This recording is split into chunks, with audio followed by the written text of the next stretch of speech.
Je vais vous remercier tous chaleureusement pour votre présence et d'être venus participer aussi ce soir à l'inauguration et au démarrage du festival Le Mois Créole. Donc c'est un festival itinérant, il existe depuis 4 ans et la compagnie d'Ifecaco le porte depuis 4 ans.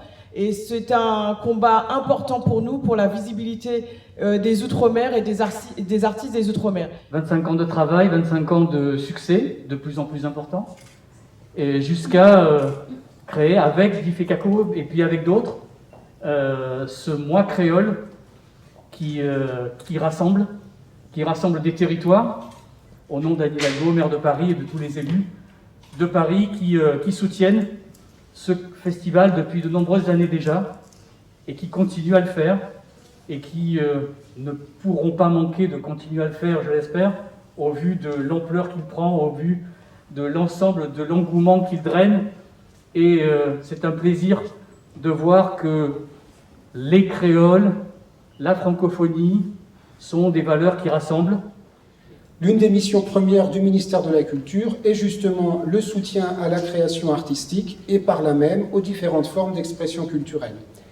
Et par l'intermédiaire de la DGLFLF, le ministère encourage la création artistique en langue vernaculaire et à ce titre, nous sommes fiers d'être partenaires d'un festival aussi important que le Mois Créole. Je souhaiterais remercier la compagnie d'Ifecaco pour son formidable travail en tant que maître d'œuvre du festival, et particulièrement cette année où les difficultés se sont accumulées, et c'est même un miracle, je crois, que le festival ait pu avoir lieu. Mon équipe et moi-même, nous nous joignons à Madame Louise Mouchikiwabo pour vous souhaiter un joyeux anniversaire, 25 ans. Depuis sa naissance en 2007, ce festival a été salué, reconnu et supporté par l'Organisation internationale de la francophonie, et cela pour la simple raison qu'il répond au mandat premier de notre organisation, à savoir la promotion de la diversité linguistique et culturelle que vous véhiculez si bien, et nous vous en remercions. Les 2 thèmes retenus cette année par votre festival sont les luttes sociales et l'écologie, et que ces 2 thèmes sont en rapport étroit avec également les priorités de l'OIF, qui s'attachent résolument vers le droit à la personne et également le développement durable. Donc, le festival et l'OIF ont des points d'accroche. Et merci notamment d'avoir fait du 13e arrondissement l'un des points d'ancrage de la compagnie d'Ifecaco, qui existe donc depuis, je crois, donc 25 ans. 25 ans. Bravo. Et je me souviens d'avoir déjà fêté effectivement les 15 ans à l'Hôtel de Ville. Merci de transmettre à toi et à toute l'équipe votre savoir et votre passion à travers toutes ces actions que j'évoque. Et c'est vrai que votre dynamisme, le tien en particulier, ton enthousiasme sont une véritable chance pour les cultures afro-antillaises dont tu es l'une des ambassadrices. Et c'est une très grande fierté pour le 13e de te compter parmi ces personnalités. Effectivement, mes collègues en tout cas, m'ont fait passer le message de solidarité ce soir. Christine Richet, qui est la directrice des affaires culturelles à La Réunion, Guy Saint-Jouin, qui est en Guyane, mon collègue François Desruder, le directeur des affaires culturelles de Guadeloupe, et moi-même qui suis en Martinique, pour vous reconfirmer le soutien du ministère de la Culture, le soutien du ministère des Outre-mer aussi sur cette action.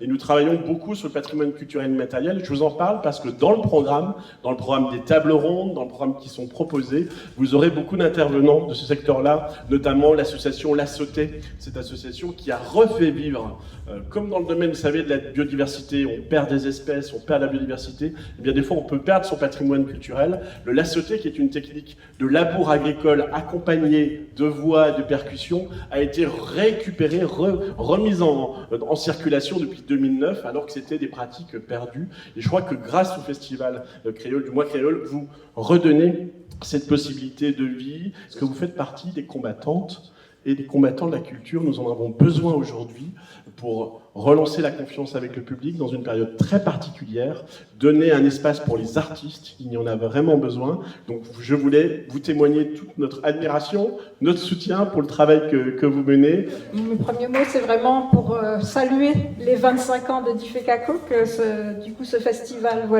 marque. Et je l'espère malgré les conditions sanitaires, malgré vous vous êtes battus pour arriver à ce que ça se fasse. Parce que justement, la Fondation pour la mémoire de l'esclavage, c'est pour aujourd'hui. Bien sûr, nous nous occupons du passé. Notre première mission, c'est celle de faire connaître et de développer la recherche sur l'histoire de l'esclavage. Mais c'est aussi, et là on est pleinement dans cette mission-là aujourd'hui avec le mois créole et dans les jours qui vont venir, c'est aussi de valoriser, de faire connaître et de valoriser les héritages. Ces héritages qui sont des héritages lourds, mais qui sont aussi des héritages pleins de créativité, qui sont des héritages pleins de créativité, des héritages qui en fait témoignent de la capacité à résister, à exister, y compris dans des conditions telles que celles de 300 ans d'esclavage. Parce que ça fait de nombreuses années que j'apprécie particulièrement le travail que fait Chantal Loyal.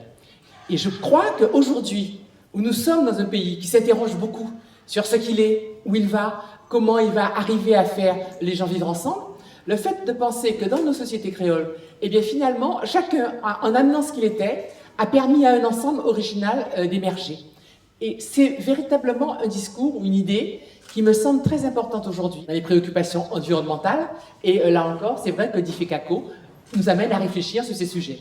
Donc bravo, bon festival, et j'espère que l'année prochaine, eh bien, il y aura encore plus de gens qui vont se mettre à réfléchir à ce que ça veut dire les cultures créoles et à estimer que finalement, dans notre société, c'est un plus qu'il nous faut vraiment sauvegarder et préserver avec beaucoup, beaucoup de cœur. Merci pour ces mamans et la femme qui a réussi pour nous. Merci pour créer maman et qui a pas DIFECACO en parle parce que DIFECACO et puis il y a des sociétés qui a poussé devant. Alors, nous avons des chemins devant nous dans le mois créole là. C'est un chemin qui est écologie. C'est qui manière nous avons fait et puis la terre nous là, qui manière nous avons mangé, qui manière dans qui ça nous a arrêté, est-ce que nous avons cassé pour demain nous dormir dehors, nous toutes.